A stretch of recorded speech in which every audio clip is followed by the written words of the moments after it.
going. There we go. Yeah, about to say Pelicans beat the Spurs have won 2 in a row. Podcast sponsored by the Birdsall Law Firm, the official injury lawyers of Boot Krewe Media. Located at 918 Poydras Street by the Superdome. Give them a call at 504-523-5413 if you or someone you know has been involved in an accident. Birdsall Law Firm, the official injury lawyers of Boot Krewe Media. 5, Lido, Chaz joining us. Pelicans did what they needed to do tonight. It was one of the worst basketball games I've actually ever witnessed, professionally wise. It was it was just extremely boring. The Spurs were awful. Brandon had a really good night. Brandon did what he had to do. Jarrett, I mean, he was very efficient from the field. I think he took 16 shots, 32 points, 7 assists, 4 rebounds. He was great tonight. But that's what you expect from him. Hey, listen, I'm not going to sit here and be like, oh, it was a boring game. Like, the Pels needed a boring game. For one, like, hey, I'll take this one. I'll take this boring game when it comes in a win. Because I've seen a bad, boring game when the team played and they played the New York Knicks. Like, yeah, that was boring too. If you were a Knicks fan. But I'll take mine. But I think Brandon's really good. I mean, opposed to my man Chaz, but I think it's good. I think these games are needed for him. Maybe gain some confidence, gain a rhythm, figure out once he gets rolling, maybe he can turn up for the last 10 games or so and push his team into a playoff. I mean, that doesn't change necessarily my feelings about after the season, but to finish the season, I would like to see him on the roll, and maybe we can go from there.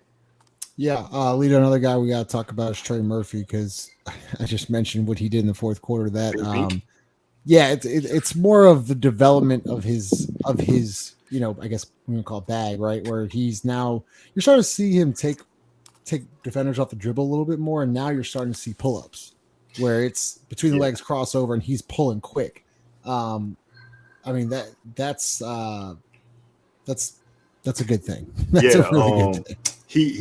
Well, hold on. First off, Brandon Ingram had a Kevin Durant type efficiency tonight. Yes. I'm glad you mentioned that. He was very, very efficient tonight. Very efficient. I mean, that's the type of 10 for 16 like that. Regardless if they're playing a bad team or not, like you can't fade that. Man, I'm excited about Trey, man. I feel like these are the things like everybody up here has been asking him to do, or asking him to be put in positions to do this whole season. And I think he kind of got a little bit of Justin. Is it past the point where we can curse? Yeah, you can curse. Go ahead. All right. I think he got a little bit. I think he got a little bit of fuck it in him. Like, I think he was just like, you know what? Fuck it. Like, I know what they telling me to do, but like I'm gonna just play to my abilities. And like, you see the stuff, like, I talked to his pops and he was telling me, things that necessarily he had worked on in the offseason, and like, you get to see it now, like, because last year he wasn't doing the big beat. He shot it, he double crossed it, went between the legs, and then like shot it stepping right. Like, I mean, it was a filthy move, right? The other thing for me, 3 for 9 from 3. Yo, I see that 3-pointer. I see the attempts just keep going up. And I love it. Yeah. Chaz, go ahead. I thought Trey was great, man. I really thought it's the second game I seen Trey with a really nice crossover. Shooting the shot's not falling right now, but the type of shots he's taking, I am happy to see him take those contested threes, pull up threes off the dribble. I'm very happy that he's starting to, like, to Lito's point, he's starting to say, nah, you know what? I'm gonna make my own way. Like, you know what I'm saying? Let me force the issue a little bit. And, truthfully, I thought tonight was a good win because I realized I've been contradicting myself. I can't say the Pelicans are a terrible team and expect them to beat other terrible teams. So from here on out, I don't give a damn if a team is 0 and how many games left? 10? 0 and 72. If the Pelicans beat, I'm expecting the Pelicans to go in as an underdog. If the Pelicans leave with a victory, I'll take it. I thought JV was good tonight too. Brandon, of course, was good. I would like to see those numbers consistently. Boost that trade value, brother. Jared, there was something interesting on the broadcast tonight. Speaking about Trey Murphy, AD said he talked about halftime, even though his shots weren't falling, Trey Murphy said it still felt good off his hand. And as a shooter, as long as you're releasing, you feel it, right? There's a difference between, damn, I'm off tonight, or it's coming off and I'm just missing long, short, etc. That's something another thing, another improvement of confidence, especially a sophomore, second year guy in Trey Murphy. I mean, that's what it is. I mean, this is what we wanted to see in January, right? Whether you were shooting a contested jumper, whether it was, you had a man in your in your vicinity, goddamn, in your area, right? Like it shouldn't matter. And for him to shoot these shots where it doesn't matter and they still feel good as if he's wide open and alone, like this is what you would want to see and want to hear, because he's saying like, no, it still felt good. Right. Because even in the midst, they're like, these shots, even when he misses, these shots still look good and they don't hurt you, right? Even if he misses, like they don't hurt you. It's not a leak out. It's not a out of balance shot. Like he's taking shots that you just wish all shooters shot. This is Kevin Huerter like. This is Klay Thompson like. These are the names that I hope and inspire Trey Murphy would be like and move past. To be honest. Yeah. I tried finding the stat, Lito, but Joel said, I think in midway through the third or the fourth, that JV was fourth in the league in double doubles. I think for 2 or 3 straight. I don't know what the date was, but it said, I think JV's fourth in the league since say 2019, 2020 in double doubles. Once again, tonight, 17, 13 in only 24 minutes. He's just the guy you can just pencil in and night out. You know he's going to be productive, and I think sometimes people take that for granted a little bit. Oh, you think sometimes? Yeah, most of the time. I'm trying to be nice. I was trying to be nice. But... go ahead, Fo. What you got? Yeah, thanks for allowing me to talk about your client. Listen, it's not like Jonas is the best player on the team. I mean, playing through Jonas doesn't say Jonas is our number one guy to start a game. No, I just think he opens up things when you don't have a traditional point guard in your team, right? He can pass a little bit. You saw he went back-to-back times when he passed the ball to Najee Marshall off a post move. This could have been done all season. This isn't rocket science. The simpler the Pelicans play, it seems like the better they are. When they're not trying to just go one-on-one with guys. Like, nah, you get JV involved, then he's a better rebounder. He's a better facilitator. He's a better passer. Everything is better if you just get people involved. If he feels like he's not getting a rock, why would I even want to screen well? There was a time where I think he was screening for CJ, and it was multiple screens that he got. I'm like, yo, JB wasn't doing this well, 2 months ago because they weren't giving him the rock. He talked about the double doubles. Imagine how many double doubles he'd have if they just gave him the ball. That's.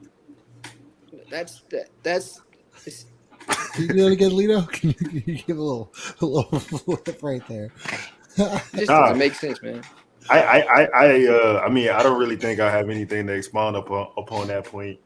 If I could say one more thing in regards to Brandon, though, I would like to say that I don't know if it's this particular game or not, or if the Pelicans have been reviewing my tape or my tweets.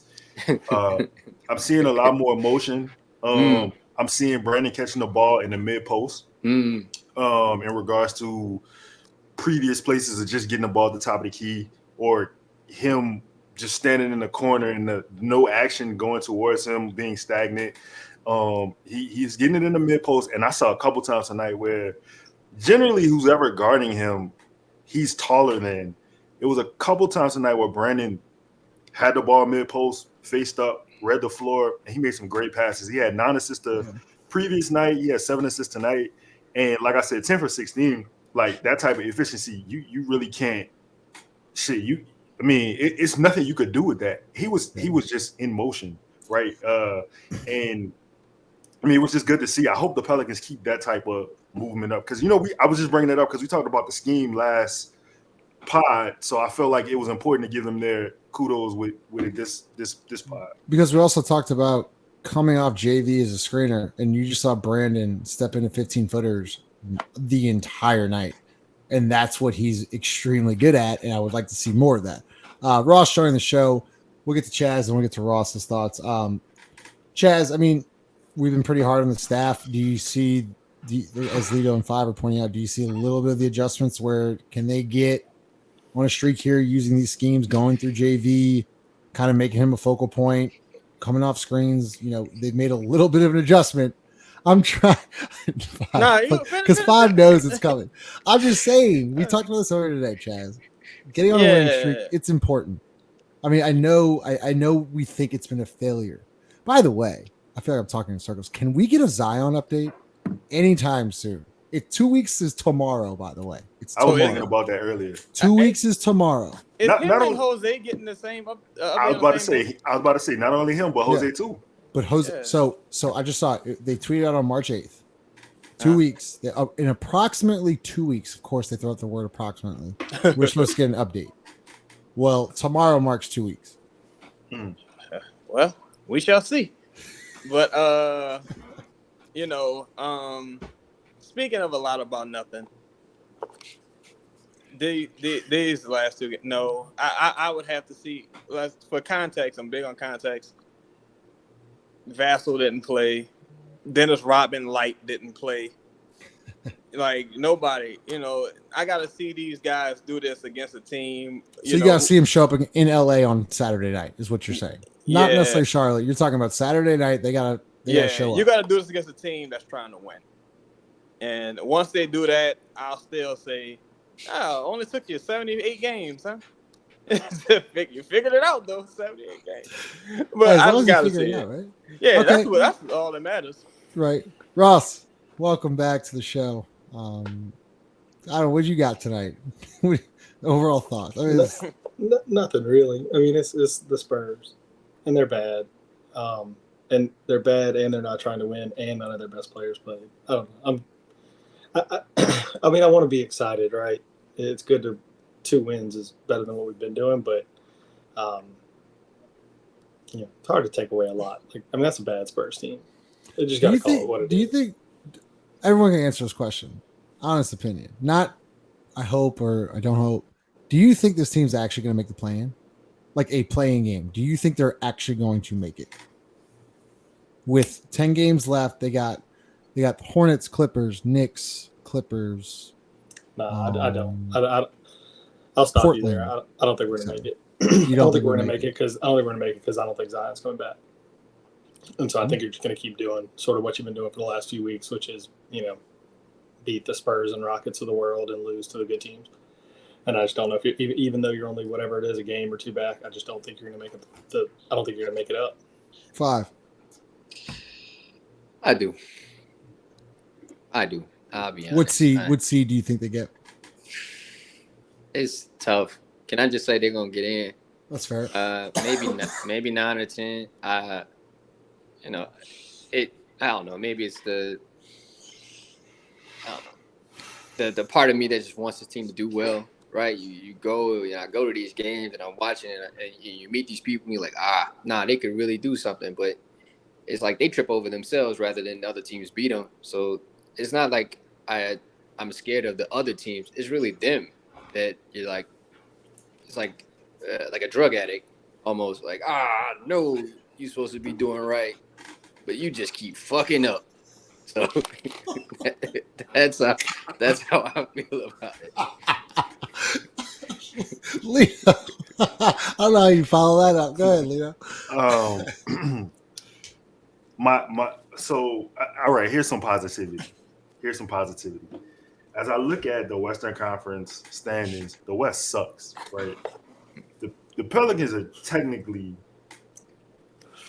3 games out of 6th place. My anxiety is going to let them get into the 6th to 7th seed. I know, right? That's crazy.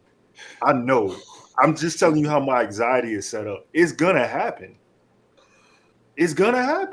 I don't even know if that's with Zion. Bro, I'm looking at. Listen, the Pelicans. They're 2.5 out. Hold up, they're 2.5 out of 6th. Okay, 2.5 out of 6. One game out of 7. I'm saying that's not crazy. Like it's not. The West sucks. They gonna trip and fall into the 7th seed, bro. I'm sorry, because I just did this with somebody recently, and I agree with what you're saying, but it's the connotation in which you're saying it, because a lot of people say that the West sucks, but we all, and I know we know, but like we're part of the suck. Like we're not part of the like. It's important to like put that in perspective. Like yes, the West is not good this year, but like we're part of the not good part. Like, absolutely. I think it's possible because I definitely see a world where Dallas falls totally out. The only thing that would concern me, not really concerns me, but the only thing I would look at and say, I don't know, is with the Wolves and the Jazz. Because the Jazz only incentive for losing is if the Wolves are losing too. But since so the Jazz really don't can you explain the hold up, Chaz? Can you explain that for the viewer, please? Well, Why? since the Jazz own the Wolves picks from here until, whenever, they have incentive on being, I guess, competent. They don't have any incentive on losing necessarily. Because of the Rudy Gobert trade. Because of the Rudy Gobert trade. Unless they want to give themselves an extra chance, in the top, 4, what have you, an extra lottery chance. But the Jazz don't necessarily have incentive to tank unless, the Wolves are just doing that good the way they can't catch them. But I truly think the team to watch is Dallas. You know what I'm saying? Team like that, who could, injuries starting to kind of mount up. No Luka, no Kyrie. You can see something happen. OKC doesn't have any incentive to tank necessarily. Chaz, I'm sorry, I don't want to cut you off. I guess but you're making a good point. But don't you? Is there some part of you that thinks like we're so late in the year now that like I don't like the tank thing is sort of done, right? Because that bottom 4 is set. Well, if you just don't make it, if you give yourself a chance at 6, because picking 6 and picking 8th is a huge difference. Because 8th, who probably should have been 88th, gets you Dyson Daniels, right? So you really don't want to go there with it. So I think you will see some people jockeying for position, but with the Pelicans, if they are to make it, I think it'll have more to do with other teams like letting their foot off the gas versus the Pelicans like figuring it out. I think we kind of like crossed that line already. Yo, quick question. I mean, how many times have we seen where the worst team in the NBA, especially with like the new lottery odds, not get the number 1 pick? So it doesn't necessarily guarantee you a top pick by being bad. Like you can be halfway trash or halfway ass, pause, like and get the top pick. I think there you go. Like like what the year the Pelicans got, like the Pelicans weren't supposed to get the number 1 pick. I think they had like 6. Yeah, right? 6. Supposed to be the Knicks, right? Right. So it's possible. So it doesn't necessarily guarantee you the number 1 joint. So if you have a chance to get in the play in, at least your current team gets some sort of experience. And if you win and get in, cool. Like it works for you, right? But yeah, look at the standings, because as the Pels, like as we're talking about trading and swaps, like we want to finish in front of the Lakers. So like we have incentive, like we want to be in front of the Lakers. So I'm sure that they're seeing that as well. Ross, go ahead. No, I was gonna say, I mean, I think Five just made the point I was kind of trying to make when I asked Chaz that question, which is like it feels like there's only 4 true, like, call them whatever you want. There's only 4 teams that are just out of it.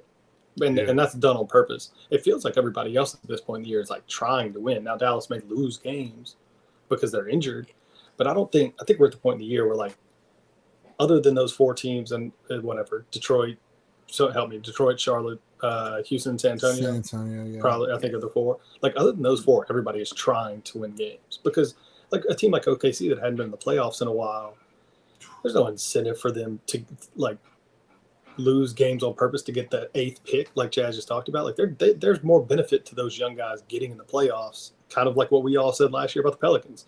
So yeah, I don't think it's an easy road by any stretch of the imagination. No. The last 10, I'm sure y'all seen it, but it's tough. So we're at home against Charlotte. Then we go West Coast, Clippers, Portland, Golden State, Denver. Come back home, Clippers, Kings, Grizzlies, Knicks, Timberwolves. All teams trying to win. Wow. Now you may besides the Hornets, I mean, you got to win the Hornets, then you got to go probably. You have to somehow go 2-2 on the West. You on the West Coast. On the West Coast, you go 2-2. You may get lucky with a team like Denver, depending on where they're at that point. If they've totally secured the 1, I don't know. I mean, but you're starting to get into scenarios like that. Look at what we doing. Look at what we doing. I know. Sad. Yo, they need to blow Sad. this team up, bro.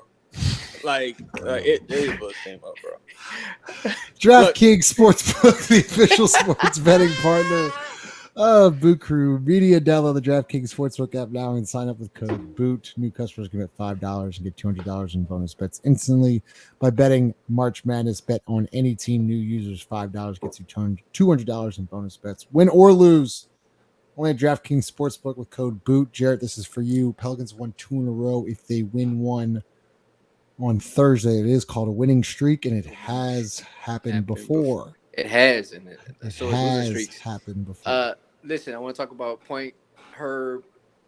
Point Herb can happen. Welcome to Europe, sir. Hit somebody with a mean Euro step. I think this guy can really be good. This is Herb does not pay me any money to say this. I think he can be. You talking about Herb Jones? That guy can't shoot. What are you talking about? He can't be a good right. player. What are you talking about? He's a Crazy bad how shooter. basketball works. Hey, look, He's a bad shooter. I'd rather play through Herb than play through JV because watching JV turn it over every time. Ross, get out. But he gets doubled, makes me sick. Just play through Herb. Play through Herb. That's crazy. Leo. I agree with that. JV got to do better with the team. I don't necessarily agree with playing through him, but JV got to do better though. But go ahead, Five. I'm sorry. Oh, I mean, it is. No, that was pretty much. I just want to make sure we shout out the guy Herb Jones, man. The guy that can't shoot but yet can play basketball really well. Smartest player on the team. Hey, that might be true. That is true. Close. Was a plus 19. Was a plus 19 tonight, and the thing is, Five. I don't mean to take your point, but I feel like, bro, again, I don't know if the Pelicans have been, stalking my tweets, but I would like for them to continue to stalk him. Put the ball in Herb's hands, give him the Draymond Green role.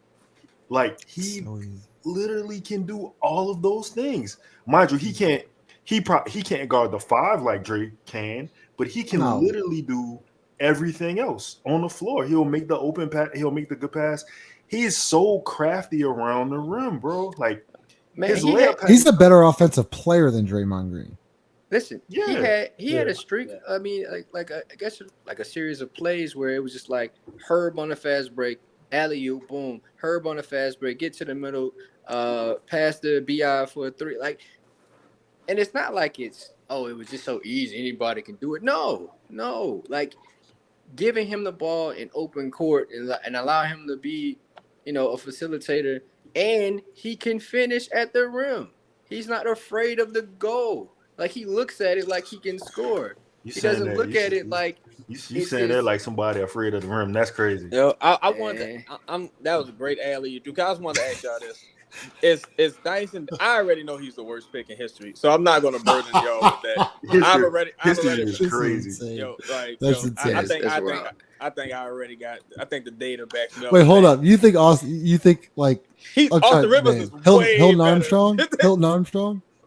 Austin Rivers as a rookie was, I think, Dyson is kind of up there, but Austin Rivers as a rookie was, I think, the worst player I've ever seen.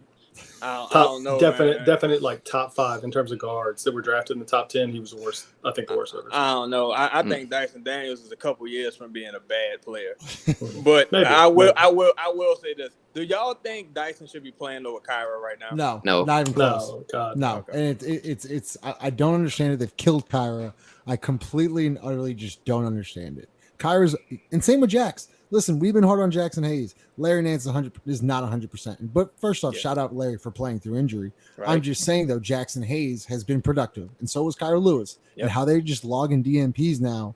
It's crazy. What's a DMP, Justin? You got 4 minutes. You better get it right. What do you mean?